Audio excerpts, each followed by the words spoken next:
That being said, I think that it's tough. I mean, there are not a lot of great players here. So let's look at the top. Let's look at the top of the DraftKings pool here. Let's get into some DraftKings stuff. You got DJ, who shot 1,000,000. I think he shot 2 rounds of 80 on at the old Memorial. It was pretty bad coming off of his victory. You got Brooks, who finished 62nd, made the weekend, but talked about his knee issues. He was very open, which, hey, thank you, Brooks, for being open about that. Said the knee still is not right. In fact, got an MRI on Monday of last week just to take a look at it again. It's clearly like there's a little something going on there, and it ain't just his irons. You got Tony Fenow, who completely just collapsed on Sunday. Had a shot to win. I had him at 55-1. I posted that on Instagram. That would have been cool to see Tony Fenow break out, but played pretty solid. You got Tommy Fleetwood, his first event that we've seen him since the Arnold Palmer Invitational, coming over from the UK to play his first event back at the PGA Tour. So big question mark there with Tommy Fleetwood, right? It's the same question mark we have with everybody coming into the Charles Schwab challenges. How much have they been prepping for this? How ready are they? How acclimated are they to, if they're traveling from across the ocean, like how acclimated are they to, the time zone? And like, are they rested? Are they good? Is this one of those events where they're just here to shake the rust off? I could see this event being one of those for Tommy Fleetwood, although he is clearly one of the best players in this field, by far. Then you got Paul Casey, who missed the cut on the number last week after taking a big number, I believe, I think it was on a par 3. But took a big number and missed the cut on the number after shooting 1 under day 1, which is pretty freaking good. Then you got Bubba Watson, who finished T32 kind of quietly after 3 missed cuts previous to that. Then you got Matt Wolfe, your defending champion. You got Lucas Glover, who's been very consistent since the restart. You got Russell Henley. Who? Russell Henley? Yep, at $9,200 after finishing 7th at the workday a couple weeks ago. You got Harris English rounding it out at 9,000. A couple Bulldogs there at the bottom in the 9K range. Harris English finished 13th last week. He's been playing very, very well in this PGA Tour season. So that is your 9K and above range. Now, here's what I think. I think you don't. Okay. We're going to get to the 8K range. I like the 8K range a lot, but despite how much I like it, I still think that you need to start lineups with 1 or 2 players above 9K. I think it is, I want to have significant ownership on a hand, 2, maybe 3 of the guys in this 9K and above range. I just don't, as much as I like the 8K guys, there is some 8K guys in there with a lot of upside. I just don't love the consistency or the pot. Typically in a tournament, we would see 8K guys with like all of them like really good chances of making the cut. They're just cut makers, right? Maybe not a lot of winning equity or top 5 equity, but just cut makers. Well, in this field, you don't really have that same stability, right? You do have upside, but you don't have that same stability in the 8K that you get when normally you find like a Matt Kuchar, or last week you had Paul Casey down here, or whatever, who missed the cut last week. So here we go. If I'm looking at GPPs on DraftKings and I'm looking at this top tier, my favorite player in this field, my favorite player is Tony Fenow at $10,900. The guy played great until Sunday, but listen, Sunday was freaking brutal. Okay. Sunday was a brutal day and he didn't bring it. Okay. He didn't chip as well Sunday as he had been, but all week the guy gained almost 3.5 strokes off the tee, almost 3.5 strokes on approach. And he gained over 6 strokes putting, which, yes, you could see that regressing. But again, I feel like what Twin Cities showed us last week and what we know of these large, very benign, rather medium speed Jesse Spano green surfaces is that you don't have to be a phenomenal putter on these greens, I don't think. So I just love where Tony's tee to green game looked last week. And I feel good about it. I feel like 10-9, I'll take it. I'm not interested in playing Brooks or DJ. listen, I was on DJ when he won the Travelers. I was very happy to get that little piece, but the inconsistency from both DJ and Brooks is not easy to pay up for when you look at 11-5, 11-2. That's a lot of money to pay in a field like this where then you're going to have to go way down into the hollows to play like Tom Lehman. I'm just not interested in doing that because I don't think either one of those guys give me any I don't think their floor is as high right now as Fenow's is, actually. Just right now, just looking at the recent form, recently where their play is, I like Fenow's floor better. And I like the price savings at 10-9. Brooks's knee kind of scared. I mean, the iron play scared me before I learned anything about the knee, but the knee scares me now. It just does. I don't think it's great. So I'm starting off with Feno. Then I am going to roll with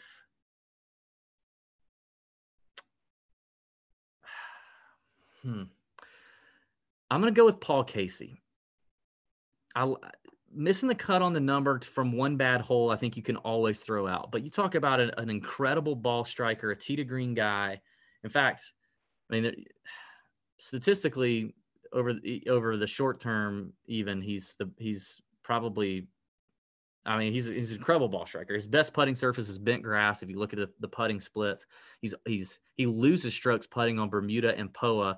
When you look over the long term, he actually gains strokes in bent. So I think Paul Casey is a good comeback play at 10-1.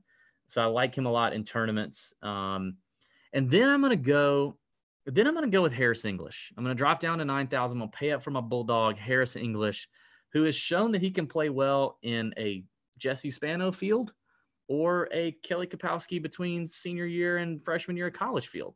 So I think as good as Harris English is playing right now, this is not a golf course that you have to overpower, even though Matt Wolfe did it last year. Like, you don't have to. I like the form. I like the opportunity for him right now to get possibly, I think he has winning upside. I really do. In this field, I think he has winning upside.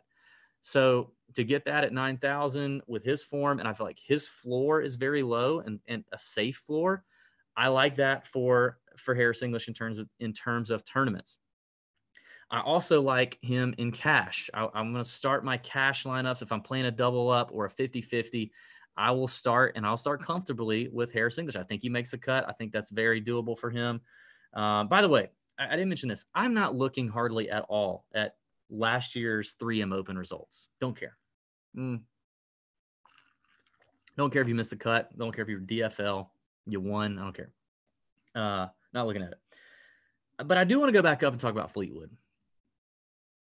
I could be convinced to play. I don't even have to be convinced. I could play Tommy Fleetwood. If Tommy Fleetwood is projected, which this will not happen, if he is projected at like 12%, 13% or less come Wednesday night across, GPPs, I could play Tommy Fleetwood, However, everyone loves Tommy Fleetwood. I love Tommy Fleetwood. He's such a nice boy. I love his flowing locks. You gotta love the ball striking. You gotta love a caddy that looks like a freaking, looks like Yao Ming out there standing next to him with these freaking awesome Nike shoes all the time or whatever Ian Finnis wears. You gotta love Tommy. He's a good dude. He seems like a great dude. Everybody wants to cheer for him. Everybody likes him. So you get the everybody likes him effect, right? You always are going to get that in terms of ownership. But now nobody's seen him since the Arnie Palmy, and they're all giddy to play him, right? Everybody's going to be real giddy to play him. And I just think if Fleetwood is going to be chalk Fleetwood, then I will find some rationale in fading that, because this does kind of smell like this is going to be my knock the rust off tournament. It's the 3M Open. It's a lame field. Next week is a WGC event, and the week after that is a PGA Championship. I need to be knocking the rust off and peaking for WGCs and peaking for that PGA Championship is likely what Tommy Fleetwood is thinking. Very doubtful that he would want to come over and knock the rust off at a WGC event. Big money, big world golf ranking points up for grabs there. I don't really see him wanting to do that. Definitely see him wanting to do it here. So And I mean, coming back for the Memorial, that's a brutal place to knock the rust off. I mean, geez, like, can you imagine? If you hadn't picked up a club in a while and you got to play that, he would be a professional and shoot like a 94.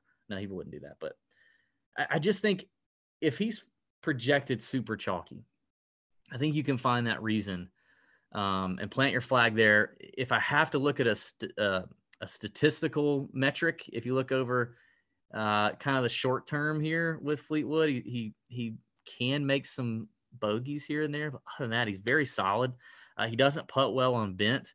His best putting surface is POA and then Bermuda. So bent's actually his worst putting surface. So if you just want to look at stats, sure, you can kind of plant your flag on those. But I actually think it's more, chalkiness. Everybody's excited to play him. And the potential that we see what happened to a lot of guys at the Charles Schwab, which is trying to knock some of the rust off. You know what I mean, dog? All right. I just wanted to hit on Fleetwood there up the top. Now, my fade in this range I've already talked about is Brooks. I also don't hate fading Matt Wolfe. I'm giving you bonuses here because Pat's not here. So what else are we going to talk about? $9,700 for the defending champ, Matt Wolfe, with a lot of upside. I don't think the price is egregious. I think it's fine. I think it's an okay price. So I'm not going to fade him based on price. His worst putting surface since his PGA Tour career, and it's a small sample size, but in his PGA Tour career, his worst putting surface is bent grass. Now, he did finish 22nd at the Memorial last week, which is very impressive for a guy like him. He missed the cut the week before at a birdie fest at the Workday Charity Open. Finished runner-up the week before that at another birdie fest at the Rocket Mortgage. Missed the cut at the Travelers before that. Missed the cut at the Heritage. Like, this, again, this comes down to similar to where Brooks and DJ are right now. It comes down to consistency.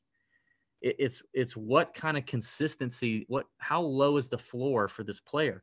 Matt Wolfe, we've obviously seen, has tremendous upside with a PGA Tour victory under his belt and a runner-up. Now, fun fact, in his 24 PGA Tour events, he only has 2 top 10s, a win at the 3M Open last year, and the runner-up at the Rocket Mortgage just 3 weeks ago. So only 2 top 10s in 24 events, one of them being a win, one of them being a runner-up. So a lot of like kind of middling finishes for Matt Wolfe. And that's not what you want at $9,700 out of anybody, even in a weak field. I don't think that's what you want out of Matt Wolfe. I can justify, again, putting on bent is pretty poor. He gains a lot of strokes off the tee, which is great. He does make a lot of birdies, which is great.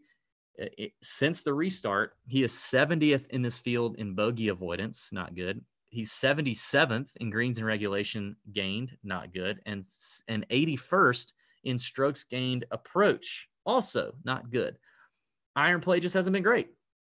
So I think Wolfe, you can make a solid case to fade, and especially if his ownership gets a little bit of a bump due to defending champ status, right? Like, man, if you give me Wolfe at 15% or higher, I will bye-bye. Like, y'all have fun with that. I mean, maybe beat my butt, but I mean, I don't know. I like my odds at 9,700.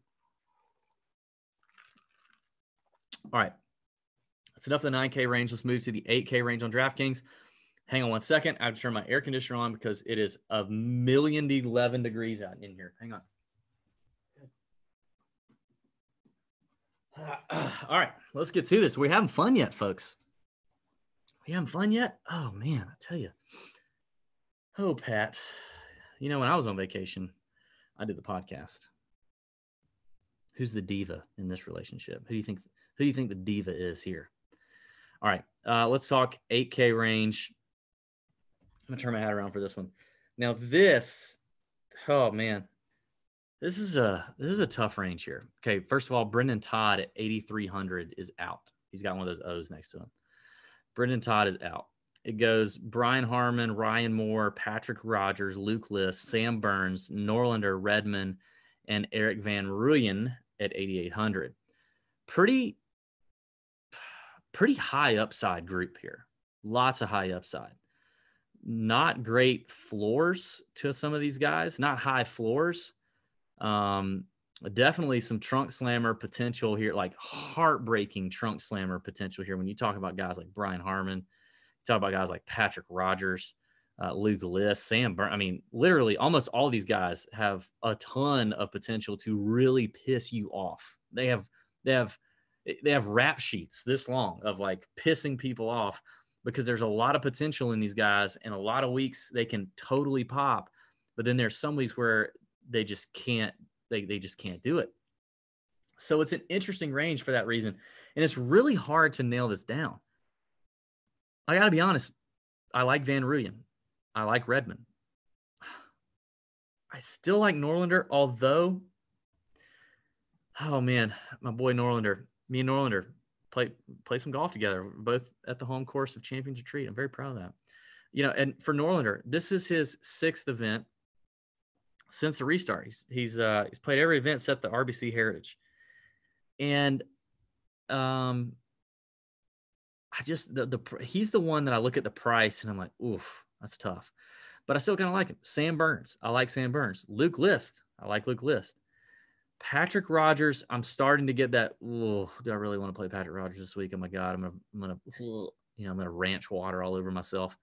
Ryan Moore at 8,100. Just like, okay, well, he was 60 something hundred last week. Obviously, a stacked field, 69, I think, last week. Did finish T40. Interesting price, but okay. Brian Harmon, Max Homa. I forgot to mention Homa. So it's really tough to completely fade any of these guys except for, Brendan Todd. But I will say this. I think the one that I don't like the most right off the bat is Brian Harmon. So I'm going to fade Brian Harmon. Worst putting surface is bent grass by a long shot. Okay. He's a short knocker. He gains all his strokes off the tee by being deadly accurate. But even there, a lot of times he doesn't gain strokes off the tee, even despite his accuracy. For him, he's a great scrambler. He's, just doesn't find himself in a lot of trouble, but he's not a birdie maker, right? Like he's not really a birdie guy. Hasn't had a top 10 since the Greenbrier, which is like 2, 4, 6, 8, 10, 12, 17 events it's been since his last top 10. Okay. And I'm not saying you need a top 10 out of him for that price, but why are you playing him if you don't think you can get one out of him? So I don't really love, even though I know he finished well here last year at the 3M Open, he finished 7th. He was in much better form coming into the 3M Open last year. Before the 3M Open, he had gone miscut 8th, 50th, 27th, 31st, miscut, 24th. That's better form than he's in right now, which is miscut, 28th, 23rd, miscut, 47, 49th. It's bad. So I think Harmon is the clearer fade in this range. So I'll go ahead and get that out of the way. In cash, I'll get this one out of the way too. I like EVR. I like Eric Van Rooyen. I like him in cash or tournaments, whatever you want to do. I just know he's going to be chalk. He's going to be chalk. I can tell you that for a fact. He's going to be chalk. Definitely like his ability here. He's a University of Minnesota guy. I believe it was University of Minnesota. That's what he played for. But he played college golf in Minnesota. Tremendous ball striker, bomber, scores on par fives. He'll take great advantage of the par fives here. Birdie or better percentage. He's top 20 in this field. Coming off a 22nd at the Memorial. I think Van Rooyen's a solid play, and I like him in cash. Only because you don't have to, who cares about the ownership percentage at that point. But in tournaments, I like him as long as you're not having a whole lot of chalk elsewhere, or maybe one other chalk play elsewhere, and you got some leverage somewhere else. Or if you just say, hey, he's gonna be low owned, maybe I'll just play him in cash or I'll bet him. He's at 45-1 on the betting odds. I don't mind that either. So Van Rooyen's interesting. Doc Redmond I like for a bounce back here. I like Redmond's potential for a bounce back. He missed a cut at the Memorial, lost 6 strokes putting, which is his second to worst putting performance out of 32 events on record. He lost 7 strokes putting at the Wyndham in 2019. So horrible putting performance for Doc Redmond. Still gained strokes off the tee. Still gained strokes with his irons. And that's what he does. He's a ball striker, tee to green. He's not a great scrambler. He's not a great putter, but I don't think he has to be here. And he has, top 20, top 10 upside. His best finish recently was an 11th at the Travelers just a couple weeks ago. He scores plenty on par fives. So I think Redmond is definitely in play. Back to Norlander. Norlander's a tee to green specialist. Normally doesn't putt very well. That's his problem. When he's at Championship Retreat, all he's doing is practicing putting. He doesn't putt very well, but he did putt really well last week. I think he putted well the week before at the workday. So, maybe he's comfortable on the bent grass, but he's definitely a ball striking guy. I just don't know about that price. And I'm interested to see his ownership too. If he's 13, 14, 15% at that price, I'll gladly fade. Now, Sam Burns, I love the upside with Sam Burns. Love the strokes gained off the tee numbers are off the charts. Birdie or better numbers are off the charts. He's actually pretty solid at bogey avoidance. Comes in pretty good form. He's got top 10 upside as well. He's shown that. I think this could be a really solid solid spot for Sam Burns. Luke List, right there with Luke List as well. I'm kind of going through all the names here because I'm telling you, I think this range is a solid range for the most part. I like Luke List. He's played really well at the Memorial, gained almost 5 strokes off the tee, a stroke and a half with his irons, and gained strokes putting for the first time since the Genesis. Doesn't normally do that, which, that might regress. But Luke List is interesting here in a birdie fest. I like him in a where there's eagles to be had. I like him. So it's an interesting play. Ryan Moore, our boy Brett Swedberg's horse. I think he's an interesting play as well here. I could see getting behind him. Very accurate player. Played really solid last week, honestly. Just didn't chip it very well, but it was hard. It was tough sledding, chipping it out there. He gained strokes off the tee despite being a short knocker. He's very accurate. His iron play has been improving since the restart. He gained 1.8 strokes with his irons at the Travelers, and then he gained 2.4 in the next event, which was last week, the Memorial. So the irons are coming around, and that's what Swedberg said needed to happen, that he needed to figure out those irons a little bit. But I think Ryan Moore is a solid play here as well. So that's probably – those are my guys. I think if I had to rank them, or not rank them, but just pick my favorites, Ryan Moore, Sam Burns, EVR, and Redmond. Those are the guys I like the most. I could see List and Norlander not quite making the cut for me. But that's the 8K range. It's a tough one. That is a tough range. All right. Yes, confirmed in the chat that EVR is in fact a Golden Gopher. Meaning he played for Minnesota. That's not some weird term. Okay. My voice is getting tired from talking so much. 7K range. Tons of decisions here, and I don't even know, man. I don't know. I guess what I'm looking for.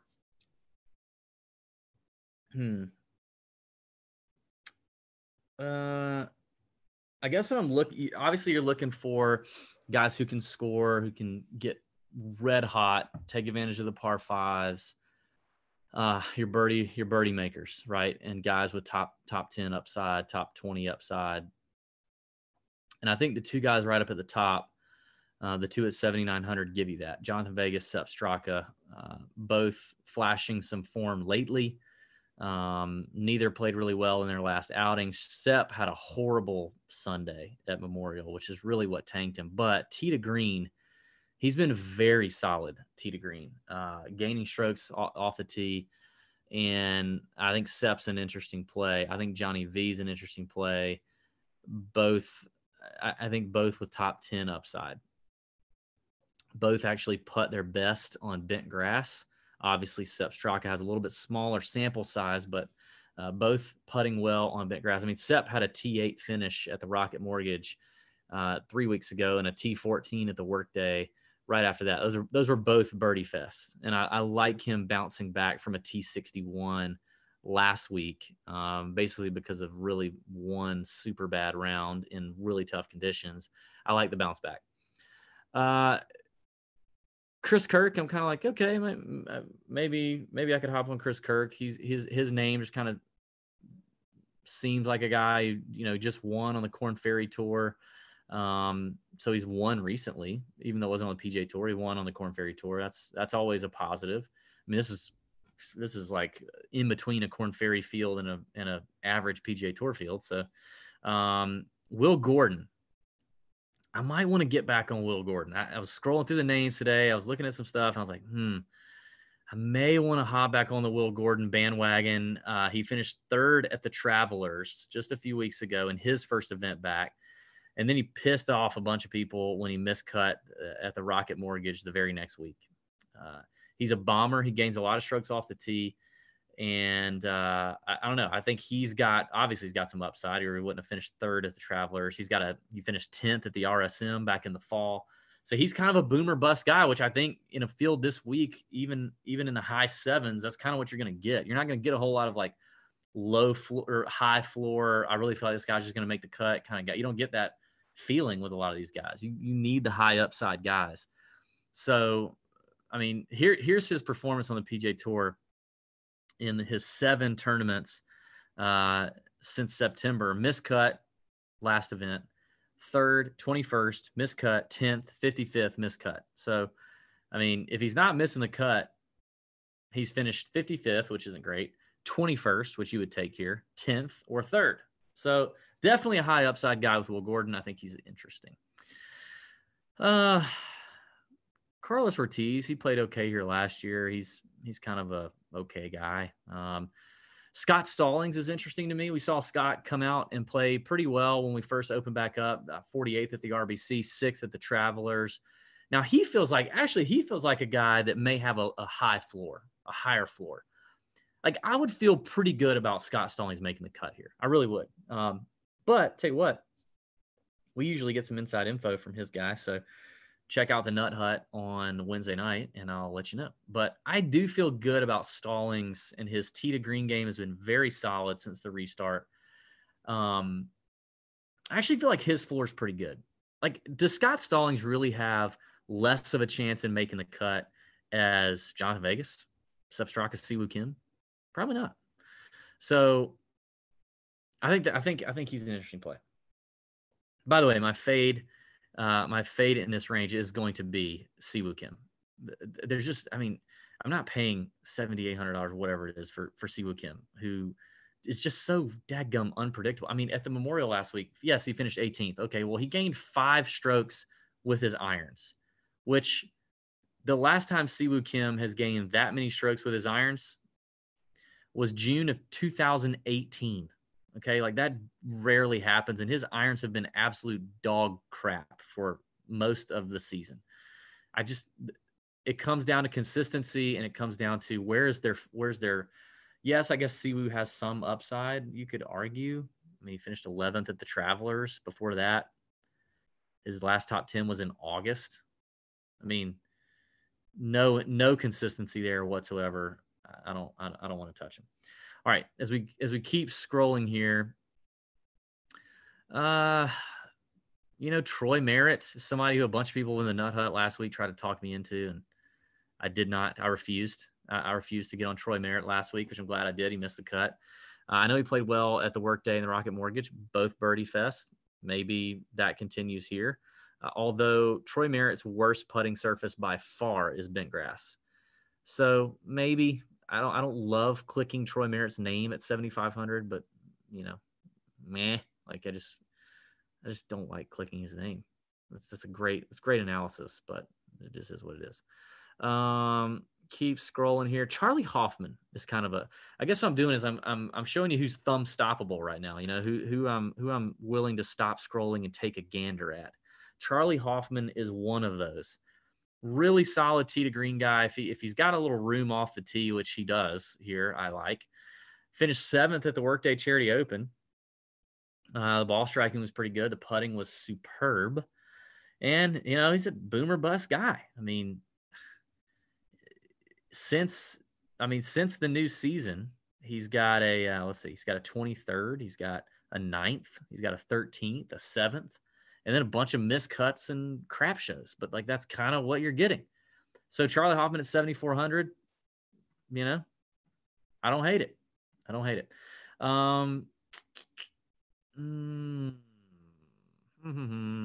Richie Warinsky, meh. I'm not falling for Kyle Stanley. I didn't fall for him last time. I'm not falling for him this time. I'm not buying it. Not doing it. He'll probably win. Okay, here's a DB's wild card. Like, here's one you throw in the Millie Maker. You ready for this? You throw this one in the Millie Maker. He's going to be like 3% owned. Maybe like one lineup. Christopher Ventura, the Oklahoma State product, played golf with Matt Wolfe and Victor Hovland. Really good player. Bomber. Hits the tits off the ball. Okay. Finished 21st at the Rocket Mortgage, his last event out. Before that, a ton of miscuts. Okay. Kid can't make a cut. But I like it here, similar to Matt Wolfe, where if he can just he'll bomb the place, right? What was it Pat said a long time ago? Like, he'll bomb the heck out of it or something. I don't know what he said. It was something funny. He will do that. If he happens to catch a little bit of a hot streak with literally anything else, like if his irons or wedges are at all decent, okay, he's a decent putter. Actually a pretty decent putter considering he's a bomber. He's not one of these that just hits it far and can't putt. He's actually a good putter. Not a great wedge player, not great around the greens. But if he could just maybe spark it a little bit in the Millie, okay, 7,300, he's a guy that I think gives you top 10 upside.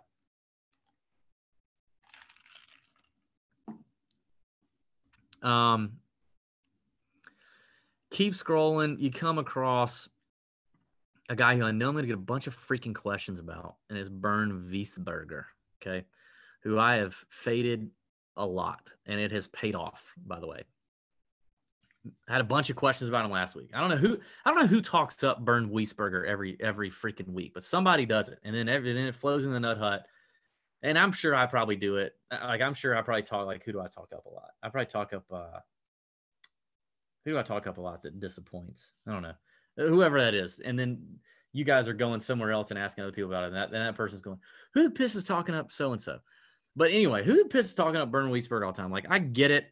He does really well in the European Tour. He's played okay in some majors. But I don't see enough consistency. And you got to remember, I don't know. Maybe this is actually a decent, I don't know. I'm not fully out on him yet, but I'm just saying I've been out on him for a long time, and it's usually pays off, especially if people think especially if he's going to be popular. I don't understand it. But maybe in a weak freaking field like this, maybe it's a time to jump on him. I don't know. What was he on last week? Let's see. On average, because I have so many questions about him. On average, where is it? Okay, I don't have it. Anyway, maybe, I don't know. We'll see what happens there. I'm just mouth vomiting at this point. Cameron Tringale is a little interesting to me. Usually doesn't make big numbers, ranks highly in bogey avoidance. He's 14th in this field in strokes gained approach since the restart. Now, that's with 3 events that he's played. I think he's got decent upside. Like, it's decent. Probably top 20 upside in this field. $7,200. I don't hate that. Yeah. It's getting kind of slim pickings here. Now, Aaron Wise down there at 7,100. Taylor Gooch at 7,100. Really like Gooch here, but I like both of them. I think both are going to take advantage of the par fives. Both are long. Very interesting prices there. Aaron Wise is a PGA Tour winner. I mean, don't forget that. He's actually won a tournament, and his girlfriend at the time wouldn't give him a kiss. You guys remember that? Gooch is one of those high upside guys, you know? So I like those two. That's about it. So that's a 7K range. I mean, let's see. No, I'm not done yet. Schwab. What can Schwab do for you? I don't know. Maybe I might could come around on Schwabi at 7K. I feel like that he's got a decently high floor for a 7K player. Greens and regulation, he ranks highly. Doesn't tend to make big numbers. That's good. Chase Seifert, 7,000. I mean, there's a stereotypical potential young upside guy who could trunk slam or could do what he did at the workday and finish fourth. Like if he's got that potential, that's what you want at 7K. This is a very that's what this is about this week. This is not just about getting 6 of 6 through. This is about 6 of 6 with a lot of upside and leverage. So that's the 7K range. 6K range, I kind of like, some names I'm looking at. I think Keith Mitchell is interesting. Finished 22nd at the Memorial. Bombs it, scores on the par fives. He tickles my fancy somewhat. I wish that I think from a long-term like floor standpoint, Vaughn Taylor has a decent floor, but man, he sucks since the restart. He's played in 5 events and he's missed 4 or 5 cuts since the restart. I don't know what's going on with VT, but he's just one of those names that you feel like would at least give you a chance to make a good cut, As I keep scrolling, man, I wish Harry Higgs was playing a little bit better. Grayson Murray, that guy, Lord have mercy. Sheamus Power is one to take a look at. Now, Sheamus is a scorer, big long Swede guy, I think, or some Nordic boy. He's a Nordic boy. Apparently has great game with the ladies too, from what we hear on tour. He hits it a long way. Finished 12th at the Rocket Mortgage. His only event back since the restart. But if you scroll down and look through his history, a ton of miscuts. But let's see. Let me just see. 12th at the Rocket Mortgage, okay. 13th at the Wells Fargo last year. That's a tough course. Great field. That's no slouch of a 13th there. 6th at the RBC Heritage. That's last year. So that's 3 top 10s. 3 top 13s, whatever. 5th at Punta Cana a couple years ago, 11th at the Amex a couple years ago, 10th at the Canadian Open. I mean, the guy's got like top 10 chops if he's on. If he's not, he's going to miscut. So that's what you want, though. You need guys like that. Now, my favorite play in the 6K range is probably Cameron Davis. Oh, man, he has not made a single cut since the restart. But dang it, the boy can hit the ball a long way. The Aussie hits it a long way, putts best on bent grass, can take advantage of the par fives, can get hot. He finished 8th at the Honda before the restart. That's a tough field. Similar track to this, a lot of water, a lot of sand, kind of resort feeling, easy score, or not easy, but scoreable. Finished 9th at the Sony this year too. So 2 top 10s this year and 4 miscuts this year. It just happens to be that all 4 of his miscuts were the last 4 events he's played, which really sucks. But again, upside. So I think Cameron Davis is interesting there. Oh, let's see. Chris Baker, 64, seems like a potential cut-making kind of guy. Nick Watney at 64, coming off the old COVID. Seems like he could have a kind of a higher floor, maybe make him a cut or something. Other than that, I think that's all I got.